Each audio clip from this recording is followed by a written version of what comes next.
एक बार गणेश जी की पृथ्वी भ्रमण करने की इच्छा हुई। उन्होंने भगवान शिव और पार्वती जी से आज्ञा ली और एक अबोध छोटे बालक का रूप धारण कर वो पृथ्वी पर आ गए। अब उन्होंने सोचा कि क्यों न मैं इन पृथ्वीवासियों की परीक्षा लूँ।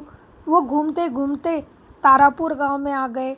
पशु पक्षी पेड़ पौधे अपने आराध्य गणेश जी को तुरंत पहचान गए और झूम उठे।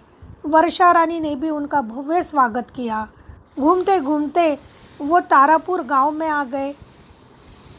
उनके हाथ में मुट्ठी भर चावल थे। उन्होंने जगह जगह जाकर लोगों से पूछा, क्या कोई इस चावल की खीर मेरे लिए बनाएगा?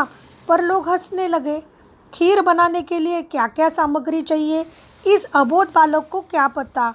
लगता है यह दिमाग से कमज़ोर बालक होगा, अन्यथा हमारे पीछे इस तरह से नहीं लगता। सुबह से शाम हो गई, लेकिन किसी ने उस अबोध बालक की बात नहीं मानी। उसी गांव में राधा चाची नाम की गरीब और वृद्ध महिला रहती थी। उसको न जाने क्यों इस अबोध बालक पर दया आ गई।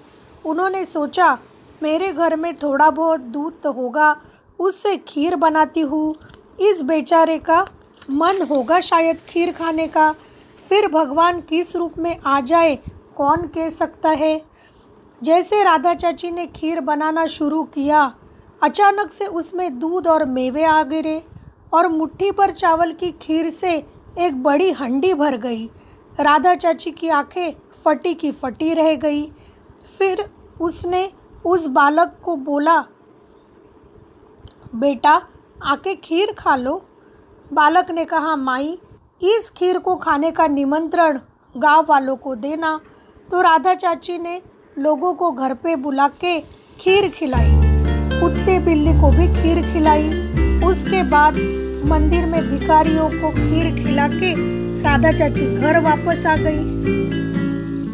अंत में गणेश जी और राधा चाची ने खीर खाई। अब बोल बेटा, इतनी सबको खीर खिला के भी बहुत ज़्यादा खीर बच गई है। तो गणेश जी ने कहा, अब ऐसा करो माई, बची हुई खीर के 4 बराबर हिस्से करके घर के चारों हिस्सों में रख लो, तो इससे आपके घर में बरकत आएगी। राधा चाची ने नेक दिल से बच्चे की बात सुनी और सुबह उठ के क्या चमत्कार, घर के चारों कोने में खीर की जगह सोने के सिक्के बिखरे पड़े थे।